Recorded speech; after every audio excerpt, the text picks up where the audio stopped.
नमस्कार मित्रांनो, मी ॲडव्होकेट घनश्याम माहिरे. माझ्या ABS टॉक या यूट्यूब चॅनलवर आपलं स्वागत आहे.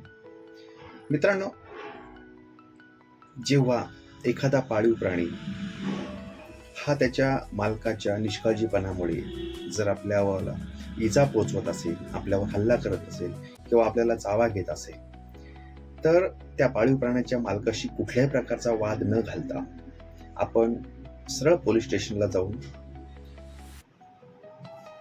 भारतीय न्याय संहिता कलम 291 अंतर्गत त्या प्राण्याच्या मालकाविरुद्ध गुन्हा दाखल करू शकतो.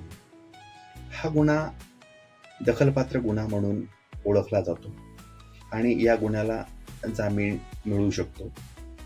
या गुन्ह्याअंतर्गत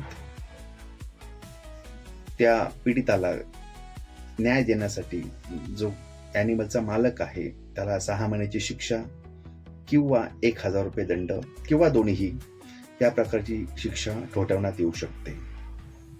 आपले हक्क जाणण्यासाठी, या प्रकारची माहिती मिळवण्यासाठी आपण माझ्या चॅनलला सबस्क्राईब करा, कमेंट्स करा, लाईक करा. धन्यवाद.